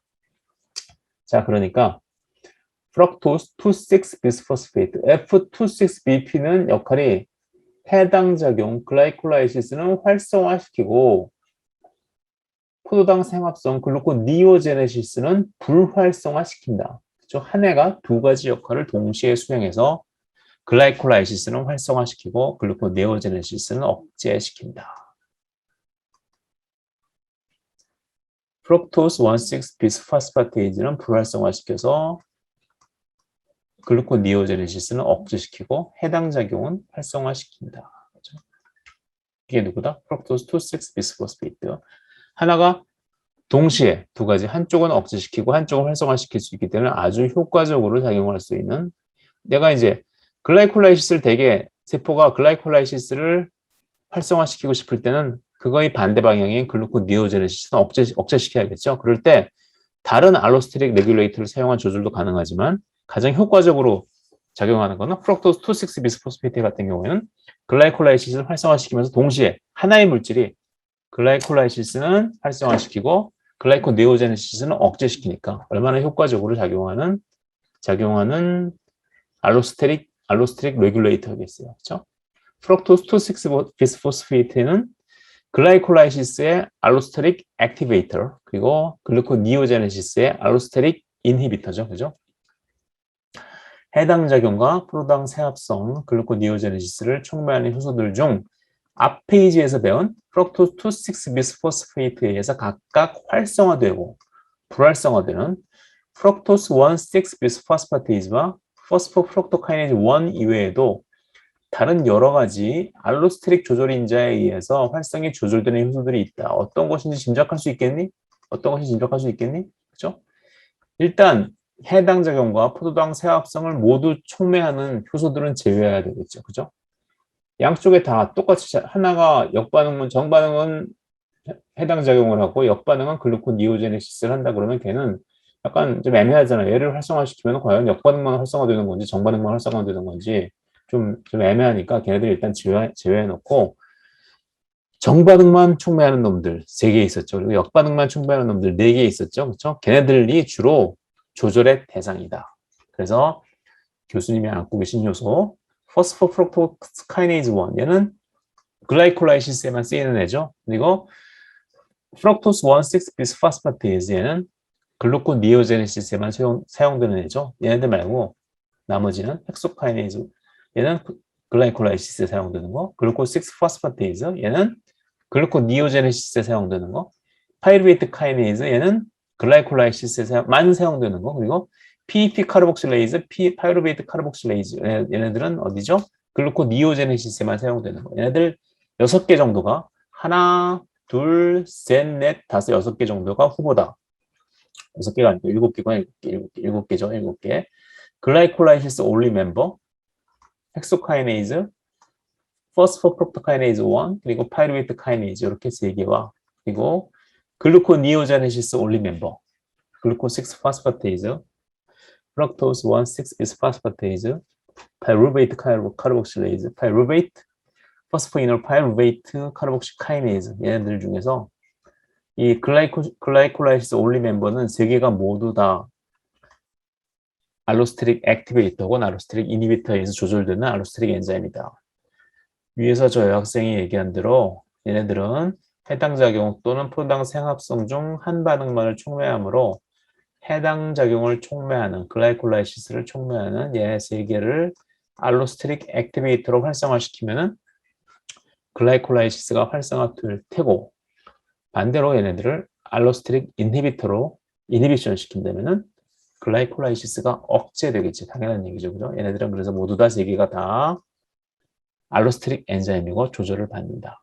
반면에 글루코니오제네시스에 사용되는 얘네들 4개가 있는데, 얘네들 우리를 알로스테릭 액티베이터가 활성화시키면 글루코니오제네시스가 액티베이션 될 것이고, 알로스테릭 인히비터가 이니비션 시키면은 글루코니오제네시스가 이니비션 되겠죠. 그런데 이 4개 중에서 모두가 다 이렇게 조절받는 게 아니고 얘는 빠지고 중간에 있는 2개, 프록토스 1,6-비스파스파테이즈와 파이루베이트 카르복실레이즈, 얘네들만이 주로 조절을 받는다. 이건 그렇게 진화되었어요. 뭐 왜 따지지 말고 그렇게 외워두시는 게 나을 것 같아요.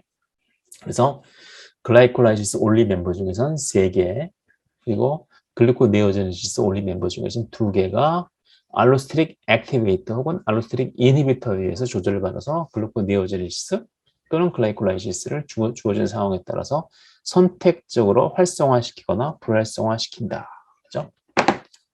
자, 1분 남았는데 10분만 쉬었다가 2시 정각에 다시 시작하도록 할게요.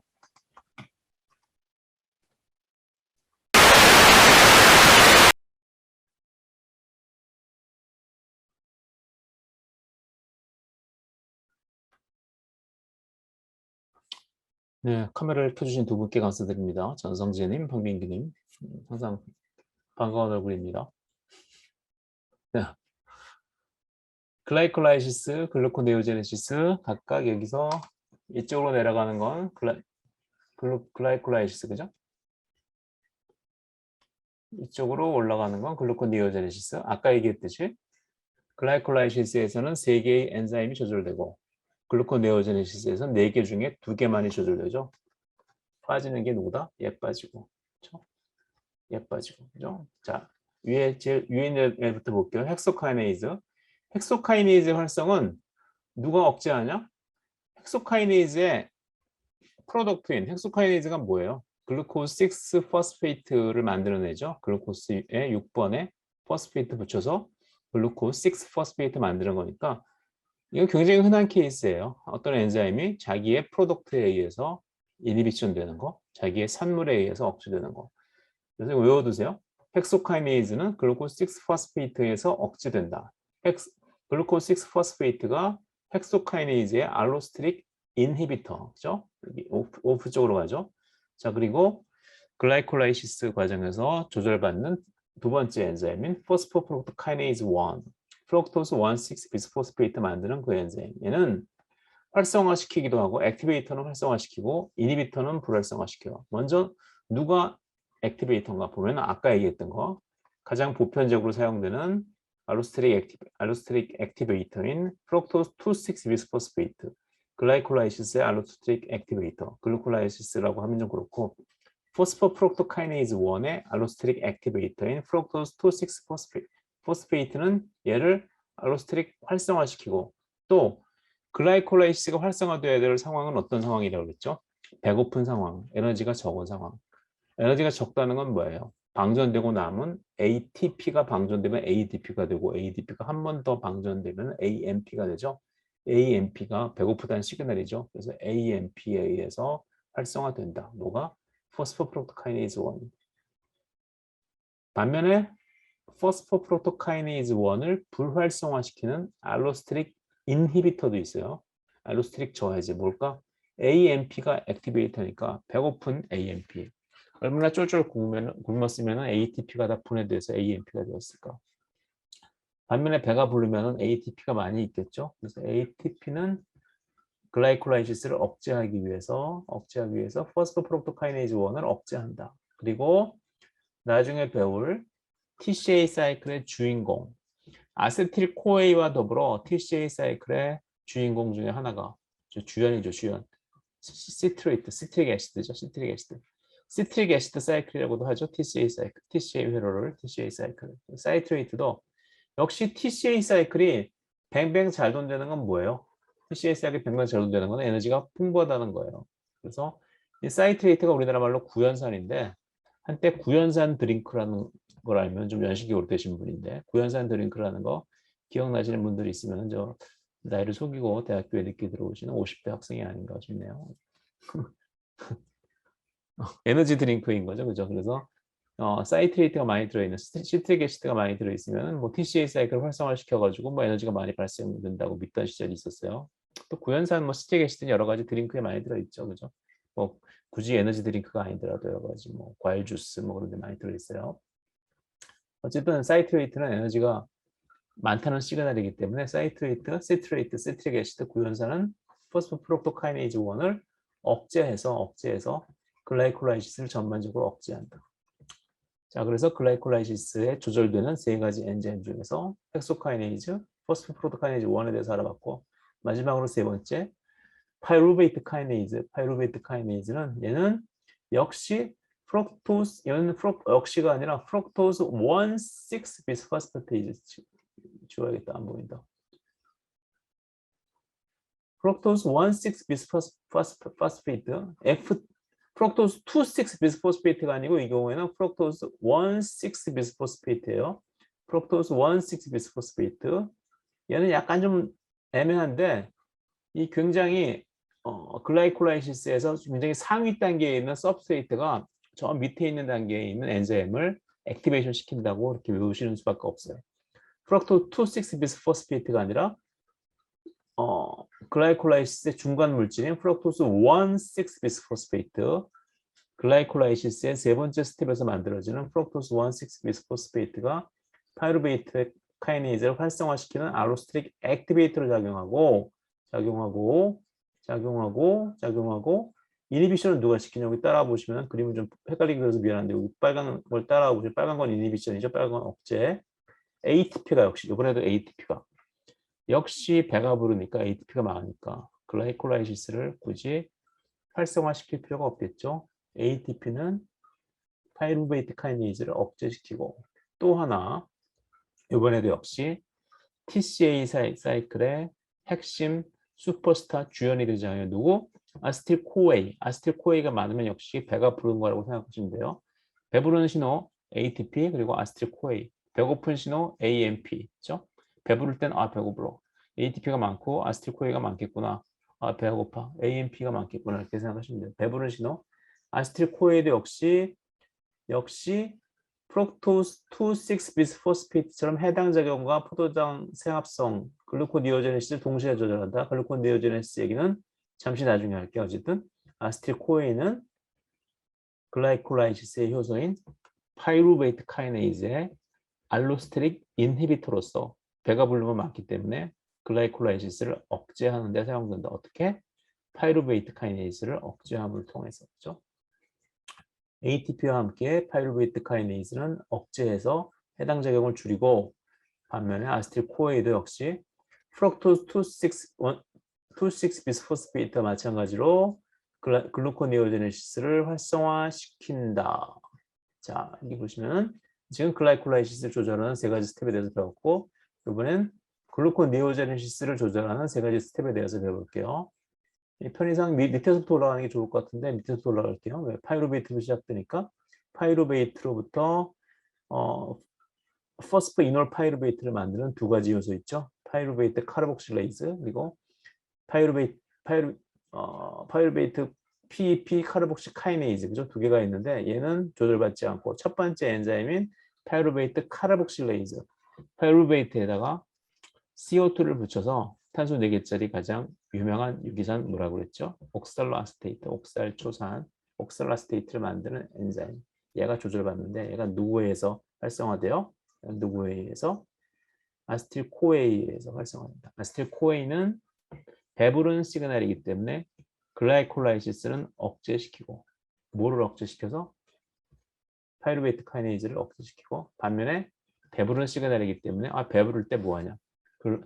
여유도 많으니까 글루코스를 다시 만들어 놓을까? 배고플 때 쓰기 위해서. 그죠? 그래서 글루코니오제네시스의 첫 번째 스텝인 파이루베이트 카르복실레이즈를 활성화시켜서 파이루베이트로부터 옥살로아스테이트를 만들어낸다. 그래서 아세틸코에인은 파이루베이트 카르복실레이즈의 알로스테릭 액티베이터다. 얘는 조절받지 않고 마지막으로 조절받는 거. 자, 글루코네오제네시스의 마지막에서 두 번째 스텝인 프럭토스 두 번째 마지막에서 세 번째 스텝이구나. 프럭토스 1,6 비스포스파테이즈 프럭토스 1,6 비스포스파테이즈 프럭토스 1,6 비스포스페이트에서 1번 탄소에서 포스페이트를 떼어내서 프럭토스 6 포스페이트를 만드는 고효소 얘도 역시 알로스테릭 이니비터가 있는데 프럭토스 1,6 비스포스페이트의 활성은 누가 억제한다? AMP, 배고픈 시그널. 자, 대표적인 배고픈 시그널은 AMP와 프럭토스 2,6 비스포스페이트. AMP는 당연히 ATP가 가수분해된 거니까 배고플 때 많겠고 프럭토스 2,6 비스포스페이트도 역시 배고픈 시그널이라고 생각하면은 여기가 편해요. 배고픈데 왜 쓸데없이 에너지를 쳐 들어가면서 ATP를 만들겠어요, 그죠? ATP를 만드는 거는 에너지가 많이 남을 때 에너지 많이 나오는데 까짓거 나중에 배고플 때를 대비해서 글루코스나 좀 다시 만들어 놓을까? 그렇죠? 그렇기 때문에 배고픈 시그널인 AMP와 프럭토스 2,6 비스포스페이트는 모두 얘를 억제한다. 프럭토스 1,6 비스포스파티에이즈를 억제한다. 자, 그러면 양쪽에 동시에 작용하는 거 있죠? 뭐죠? 아세틸코에이하고 아세틸코에이와 프럭토스 2,6 비스포스페이트는 둘 다 글라이콜라이시스와 글루코네오제네시스를 각각 반대로 조절하는데 아세틸코에이는 배부른 시그널이니까 배부른 시그널 뭐 있다 그랬어? 아세틸코에이, 사이트레이트, ATP. 아세틸코에이는 배부른 시그널이니까 배가 부르니까 아세틸코에이는 배가 부르니까 뭐예요? 저 파이루베이트 카르복실레이즈를 활성화시켜서 글루코네오제네시스 배가 부르니까 프로당이라도 좀 만들어 놓자. 배부를 때 여유 있을 때 좀 적금도 들고 여유 있을 때 좀 적금도 들고 우리 돈도 없어 적게는 당장 밥 먹을 돈도 없는데 적금 들고 그런 사람들 없죠, 그죠? 여유 있을 때는 배부른 시그널이니까 파이루베이트 카르복실레이즈를 활성화시켜서 글루코네오제네시스를 활성화시키고 또한 아세틸코에인은 배부른 시그널이니까 글라이콜라이시스는 이니비션 시킨다. 반면에 프럭토스 2,6 비스포스페이트는 얘는 배고픈 시그널이라서 글라이콜라이시스는 증가시키고 뭐지? 글루코네오제네시스는 억제시킨다. 그죠? 그래서 양쪽 두 개를 동시에 조절하는 알로스테릭 레귤레이터는 아세틸코에이하고 프럭토스 2,6 비스포스페이트 두 종류가 있다. 그 정도 외워두시면 되고 한쪽만 조절하는 건 뭐죠? ATP, AMP 그리고 사이트레이트 그리고 여기 또 뭐 하나 있어요? 글루코스 6 포스페이트 이렇게 나눠서 생각하면 그렇게 외울 게 많지 않아요. 그죠? 이런 건 굳이 또 외울 필요도 없다. 왜? 시험은 뭐다? 오픈북이니까. 그런데 여러분들 뭐 생명과학 2를 고등학교 때 배우신 분들이 있을지 모르겠는데 뭐 의대를 가거나 뭐 그런 데를 준비하시는 분들은 생명과학 2를 배웠대요. 생명과학 2가 고등학교 때 생명과학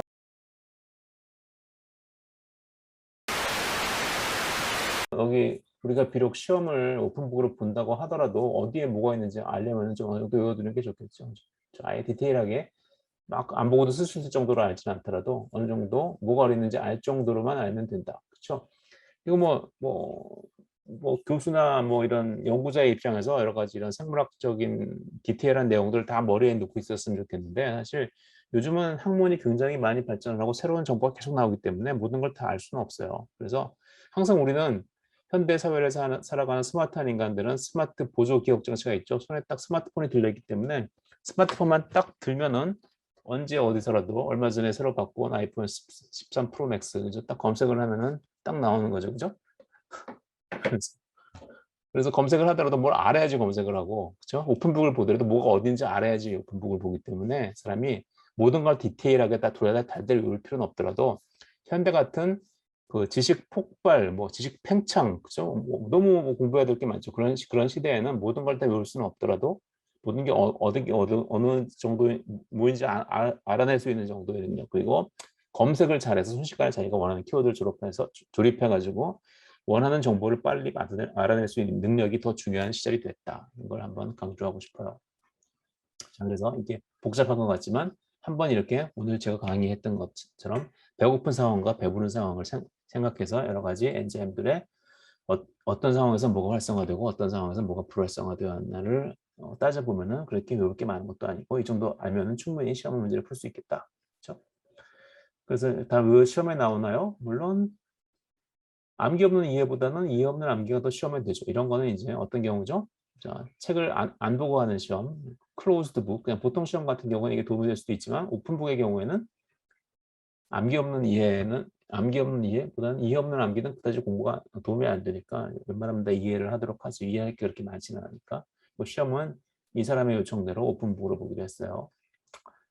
자, 원리를 잘 이해해봐. 제가 한 얘기가 다 여기 있죠. 그죠? 해당 작용은 세포의 에너지가 부족할 때 에너지인 ATP를 만들기 위한 반응이고 글루코니오제네시스인 에너지인 ATP가 남아돌 때 다른 고분자를 만드는 데 필요한 프로당을 합성하기 위한 과정이니까 프로당을 위한 합성을 위한 과정이니까 당연히 에너지 과잉 상태, 배부른 상태에서는 ATP가 많을 테니까 ATP는 해당 작용의 저해제로 이니비션 시키겠죠.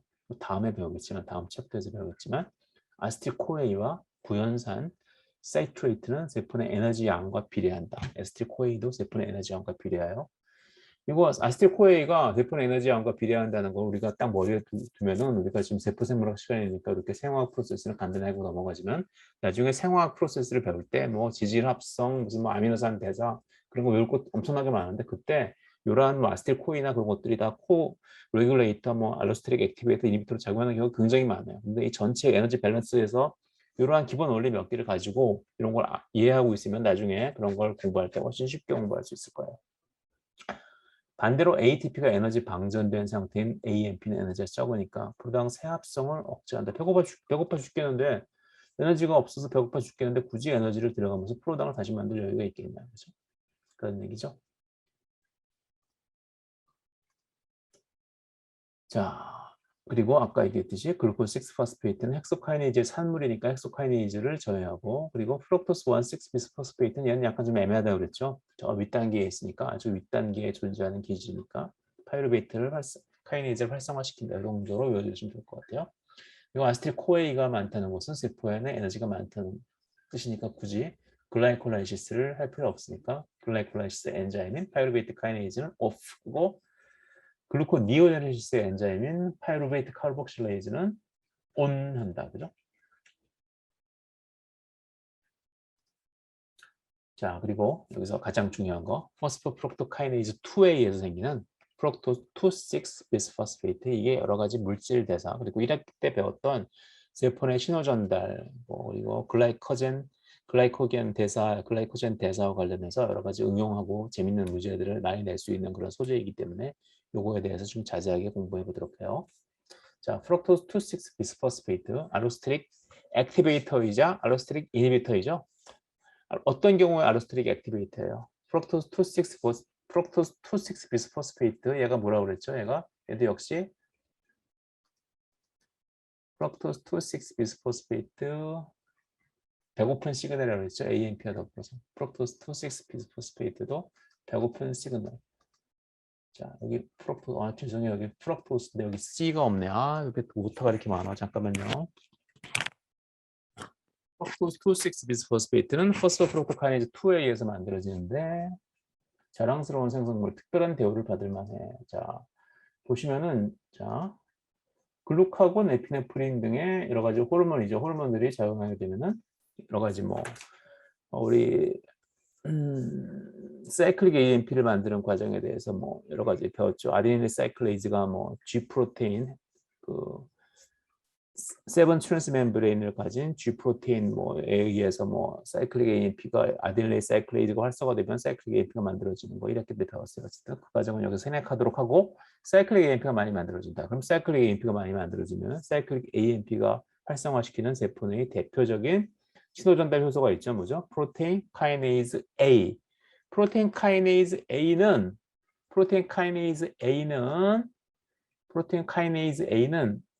누구를 인산화시키냐? 포스포프록토카이네이즈 2를 인산화시킨다.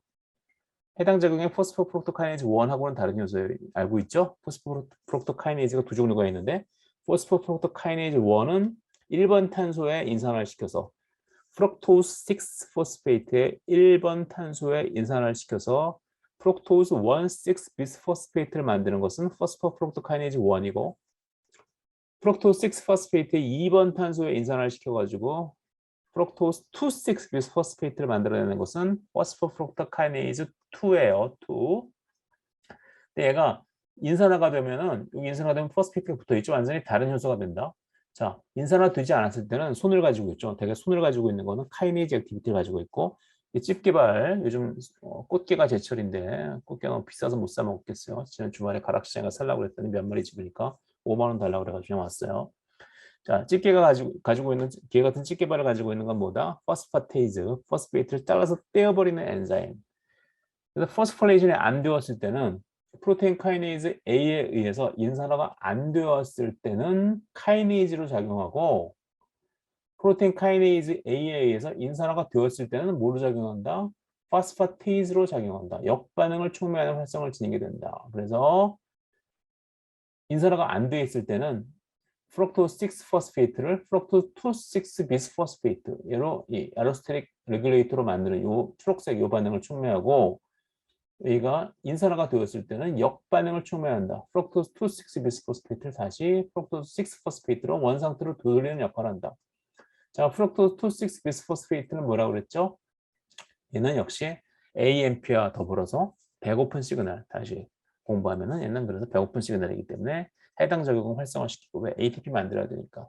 반면에 포도당 세합성 과정은 불활성화시킨다. 자, 그래서 이 그림을 가지고 어떠한 문제를 낼 수 있을까? 글루카곤이나 에피네프린 같은 호르몬이 작용하면 해당 작용과 포도당 세합성에는 어떠한 영향이 미쳐질까? 그래서 지난번 교과서에서는 제가 이렇게 그만하고 말하는데 새 버전을 만들면서 설명을 달았죠, 그죠? 자, 포도당의 저장 형태인 글라이코젠의 분해에 미치는 호르몬의 영향에 대해서는 우리 1학기 때 배웠던 분자생물학 142페이지 옛날 책이니까 어쨌든 신호전달 파트에 나와요. 자, 그래서 이런 호르몬들이 들어오게 되면은 사이클릭 AMP가 증가하게 되면은 어떻게 되냐? 사이클릭 AMP가 증가하게 되면 프로테인 카이네이즈 A의 활성이 증가하죠. 그러면 프로테인 카이네이즈 A가 포스포프로토카이네이즈 2를 인산화시키죠. 그죠? 인산화시켜서 어떻게 되죠?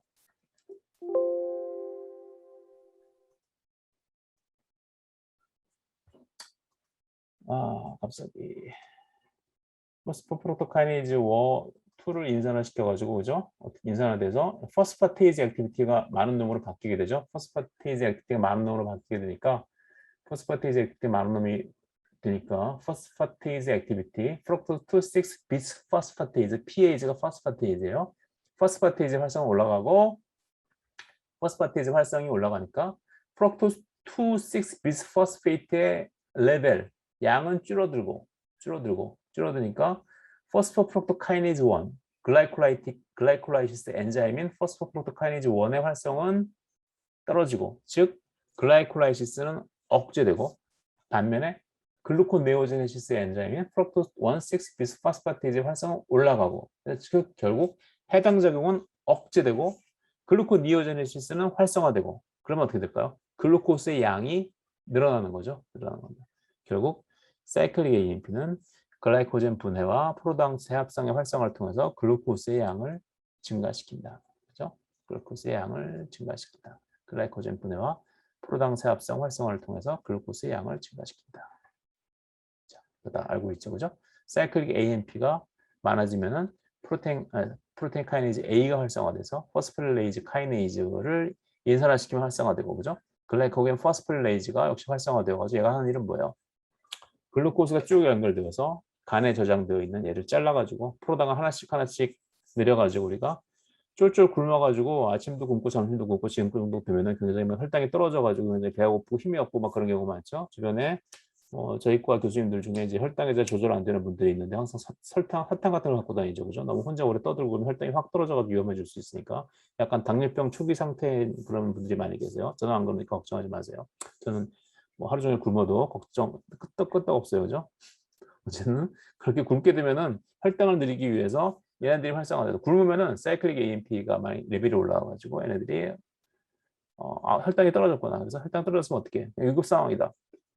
간이나 근육에 저장해 놓은 글라이코젠을 잘라서 글라이콜라이시스를 만들어야 한다. 그렇죠?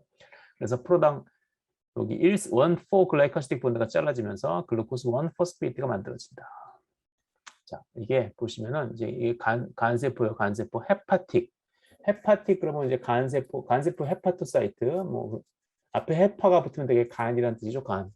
자, 글루카곤이라는 이제 호르몬이 간세포의 글루카곤 리셉터에 결합하게 되면 아데닐레이 사이클레이즈 활성이 올라가서 사이클릭 AMP 레벨이 올라가고, 그럼 프로테인 카이네이즈 A가 활성화되면 자 포스포릴레이즈 아까 이 그림대로 포스포릴레이즈 얘가 활성화되어서 글라이코지놀라이시스라는 게 뭐예요? 글라이코젠을 자르는 거. 글라이코젠을 자르면 어떻게 돼요? 글라이콜라이시스가 늘어나겠죠. 요거까지만 설명 안 드릴게요. 어쨌든 글루코니오제네시스는 포도당 생합성도 올라가고, 그리고 글라이코젠 합성은 줄어들고, 그러니까 역시 글라이코젠 합성이 줄어드니까 글라이콜라이시스가 좀 더 많이 늘어나겠죠. 그리고 글라이콜라이시스도 줄어들어서 전체적으로 글루코스 프로당 레벨을 높이는 그러한 상황이 진행된다.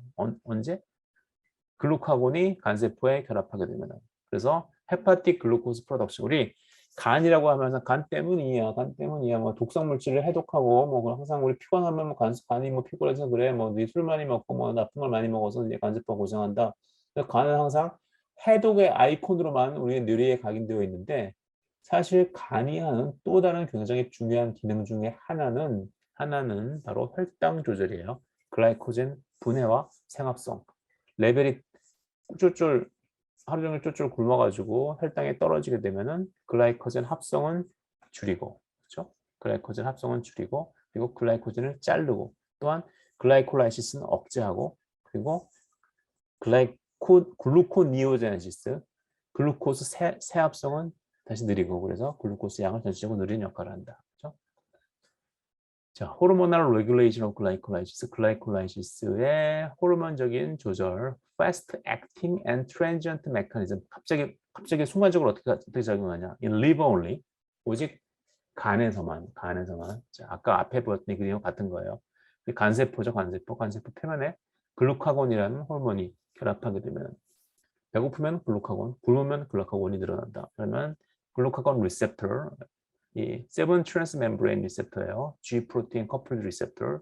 그럼 아데닐릴 사이클레이즈가 활성화되어서 사이클릭 AMP가 만들어지면 프로테인 카이네이즈 A가 활성화되고, 그러면 프로테인 카이네이즈가 아까 우리 여기서 이런 데만 작용하는 게 아니고, 그렇죠? 또 다른 메커니즘이 있다. 여기 보여드리려고 가져온 거예요. 파이루베이트 카이네이즈도 역시 프로테인 카이네이즈 A에 의해서 인산화되어서, 파이루베이트 카이네이즈 뭐예요? 글라이콜라이시스의 마지막 단계에 작용하는 엔자임이죠.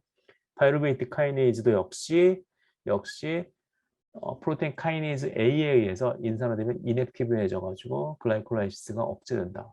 글루카곤 시그널링 패스웨이, 배고플 때 나오는 글루카곤이라는 호르몬이 inactivates 파이루베이트 카이네이즈 via phosphorylation. 인산화에 의해서, 누구에 의한 인산화? 프로테인 카이네이즈 A에 의한 인산화에 의해서 파이루베이트 카이네이즈가 불활성화된다. 그러면 occurs during fasting. fasting이 뭐예요? 굶는 거죠. 이거 starvation도 역시 굶는 거죠. fasting은 단식, starvation 쫄쫄 굶는 거. 뭐 단어의 뉘앙스가 약간 달라요. direct PEP2 글루코니오제네시스로 가게 된다. 글라이콜라이시스는 억제한다. 이건 어디서만 일어난다? liver only. 간에서만 주로 일어나는 거기 때문에 뭐 세포생물학이나 생화학책에서는 그렇게 메인으로 다루고 있지는 않아요. 메인으로 다루고 있는 건 주로 여기 앞에 나왔던 거 이런 것들인데, 심지어는 파이루베이트 카이네이즈도 사이클릭 AMP 그리고 PKA에 의해서 조절된다. 이 정도로 알아두시면 될 것 같아요. 자, 그래서 챕터 3가 끝났고 여기서 그만할 수는 없고 이제 챕터 4로 들어가야겠죠? 챕터 4 뭐지? TCA 사이클.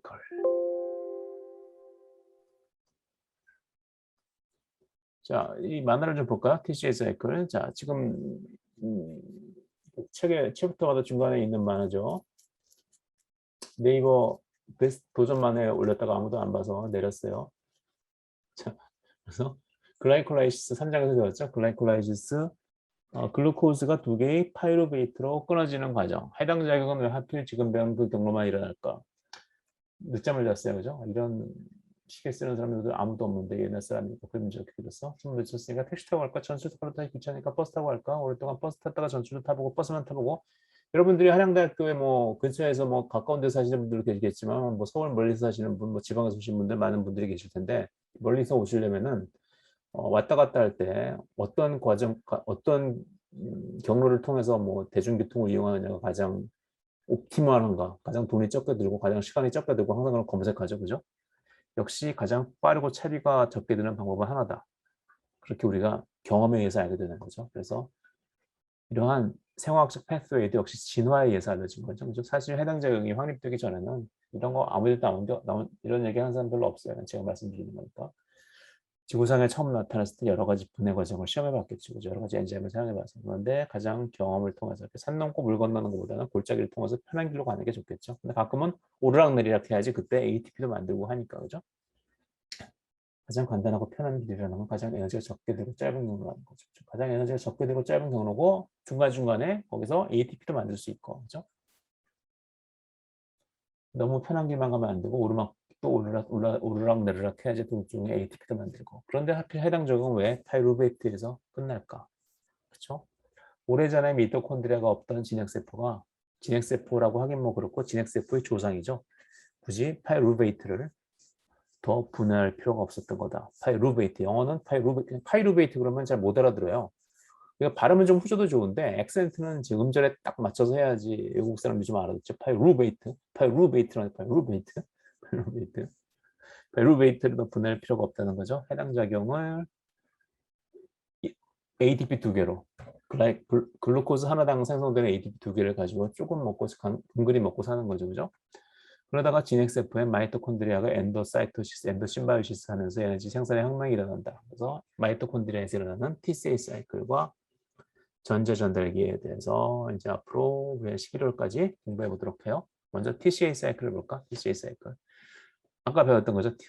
우리 사이트레이트. 제가 이렇게 알파벳 E자처럼 그린 이유는 TCA, 트리카르복실릭 애시드. 카르복실릭 애시드 그룹이 COH 그룹이 여기는 헬이 돼가지고 CO- 그렸는데 얘가 3개 있기 때문에 트리카르복실릭 애시드. 구연산, 시트릭 애시드는 카르복실릭 애시드를 3개 가지고 있는 그러한 산이에요.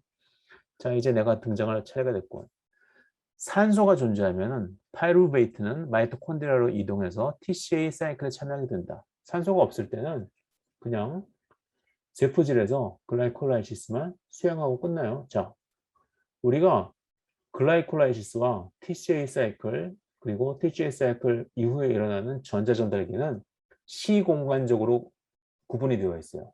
자, 시공간적으로 구분되어 있는 게 뭐냐?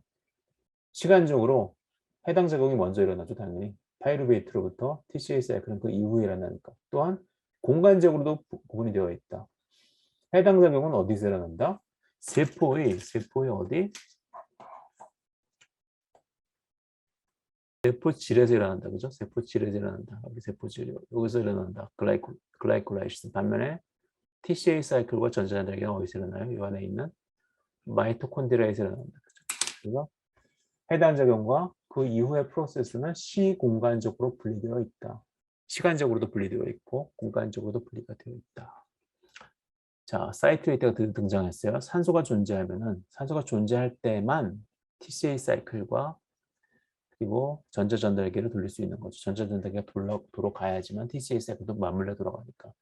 파이루베이트는 마이토콘드리아로 이동하여 TCA 사이클에 참여하게 된다. 나는 TCA 사이클의 간판 스타인 사이트레이트야. TCA 사이클 혹은 시트릭 애시드 사이클 혹은 사이트레이트 사이클이라고 부르기도 하죠. 제가 여러 번 말씀드렸겠지만, 자, 시트릭 지금 이 태블릿 설정이 잘못돼가지고 이걸 지금 이 전체 화면 제가 트리플 모니터를 쓰고 있는데 전체 화면을 다 그림 설정으로 돼가지고 지금 그림이 잘 안 그려지는데 이해 좀 해주세요. 이걸 다시 설정하려니까 이거 컴퓨터를 껐다 켜야 돼서 귀찮아서 지금 그대로 하는데 그림을 잘 못 그리겠어. 모모익 애시드하고 모모 에이트는 거의 같은 의미죠, 그죠? 근데 모모익 애시드라고 하면은 되게 H가 붙은 거, 뭐 COOH, CH3COH 이건 아스틱 애시드. 애시드의 정의가 물에 해리 됐을 때 수소이온을 내놓는 거니까 수소이온이 붙어 있을 때는 우리가 모모익 애시드, 아스틱 애시드라고 하고 해리 되었을 때는 CH3CO-얘는 뭐냐? 아세테이트, 그죠? 그래서 엄밀하게 말하면은 모모익 애시드, 아세틱 애시드, 파이루빅 애시드, 파이루베이트, 그러니까 아세틱 애시드하고 아세테이트, 파이루빅 애시드하고 파이루베이트, 사이트릭 애시드하고 사이트레이트 같은 거라고 얘기할 수도 있지만 엄밀하게 말하면은 해리가 된 상태에서는 차지가 마이너스 차지를 띄고 있으면 CO 마이너스를 띄고 있으면 우리가 8라고 하고 H가 붙어 있으면 익 애시드라고 한다. 그래서 얘는 사이트레이트가 맞죠. 만약에 H가 붙어 있으면 시트릭 애시드.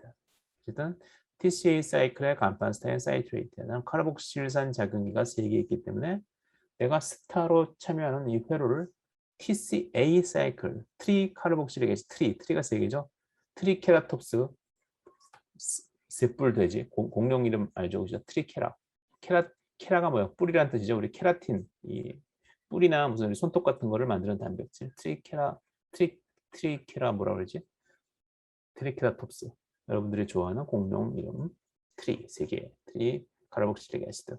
사이트레이트와 사이트릭 애시드는 결국 같은 물질이다. 아까 얘기했던 얘기 좀 하고 있어요. 여기서 얘기를 하고 나면 다 뒤에 책에도 나오네. TCA 사이클은 사이트릭 애시드 혹은 TCA 사이클을 완성한 내 이름을 따서 크랩스 회로라고 부른다. 한스 아돌프 크랩스. 딱 들으면 이름이 독일 사람 같죠. 독일 사람 맞아요. 독일의 아주 유명한 생화학자죠. 그죠? 얘는 또한 우리 세포생물학에서 배우지 않겠지만 나중에 생화학에서 역시 중요한 유레아 사이클도 역시 우리 이 한스 크랩스 님이 처음에 발견하셨다. 사이트레이트는 사이트러스 과일, 귤, 오렌지, 레몬, 자몽, 뭐지? 또 뭐 있어? 제가 좋아하는 라임, 뭐 이런 것들이 많이 존재하고 음료의 산도를 높이는 데도 쓰인다. 그렇죠? 이런 드링크들이 굉장히 시큼하죠. 그죠? 그것들이 다 인위적으로 사이트레이트 안에 넣어놨어요.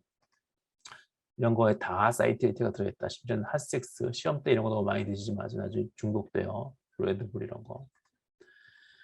자, 아무튼 우리 해당 적용 마치느라 힘들었다. 지금까지 해당 적용 공부했죠. 파이루베이트 2개 만들어졌어요. 자, 파이루베이트는 드디어 이제 세포질에서 만들어져가지고 어디로 올라가게 되냐? 어서 와. 마이토콘드리아는 처음이지, 그죠? 마이토콘드리아는 처음이지. 마이토콘드리아의 세계로 들어가게 된다. 마이토콘드리아의 세계로 들어간다. 뭐지 이 낯선 기분은? 자, 그래서 마이토콘드리아에 우리 외막과 내막이 있죠. 마이토콘드리아의 외막과 내막을 관통하는 커다란 파이프 같은 구조가 있어요.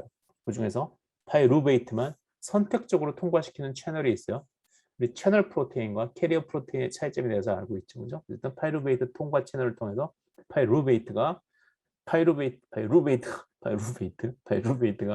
마이토콘드리아 내부로 이동한다. 자, 왠지 이 낯선 기분은 파이루베이트가 세포질에 있다가 마이토콘드리아 외막과 마이토콘드리아 내막을 뚫고 마이토콘드리아 매트릭스로 들어왔어요. 마이토콘드리아 매트릭스 안쪽이. 자, 이제부터 공간적인 걸 잘 이해하면 좋은 게 이 공간이 서로 달라요.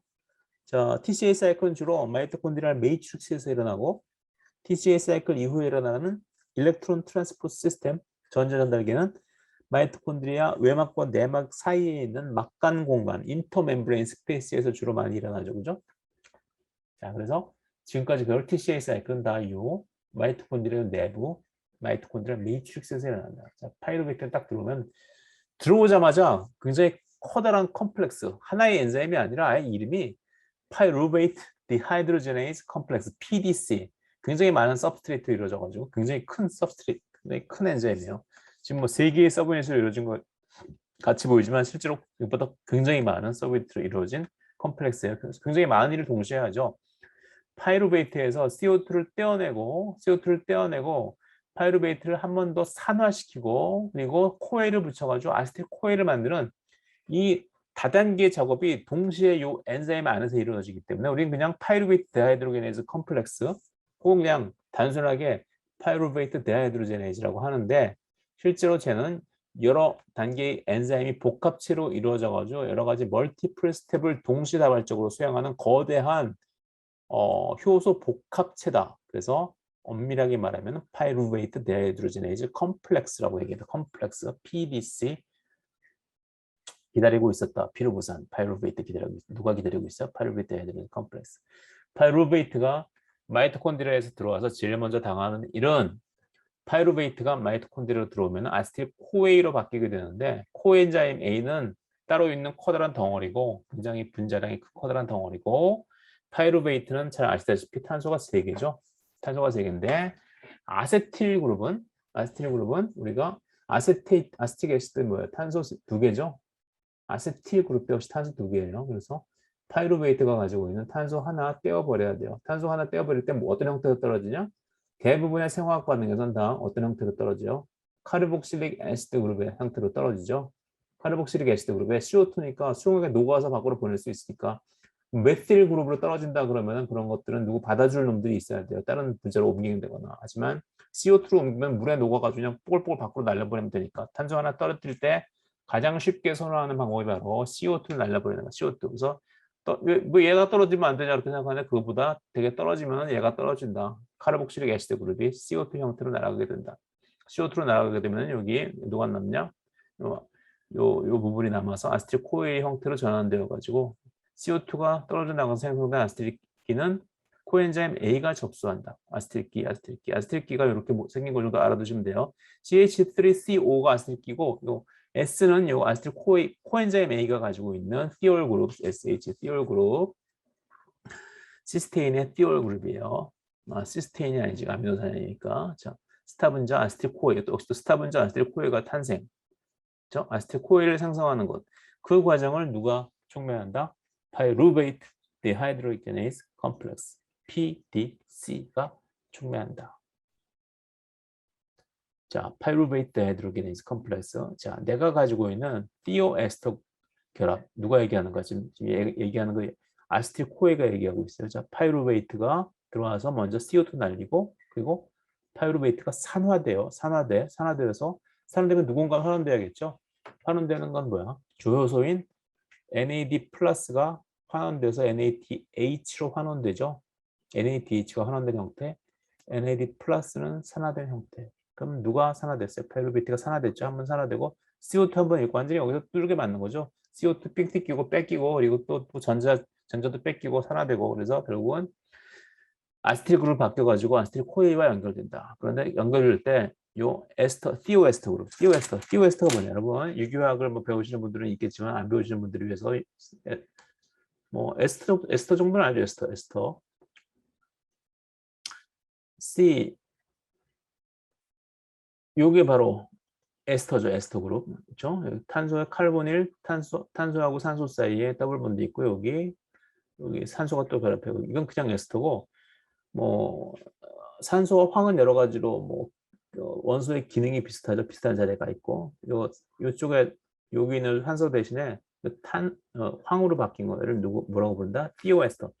얘는 그래서 위에 거는 그냥 에스터로 얘는 THI 쓰기 힘들다. 에스터. 티오에스터. 그렇죠? 그냥 OH는 뭐죠? 올이죠. 올. 알코올 할 때 올. SH는 뭐예요? 띠올이라고 하죠. 그죠?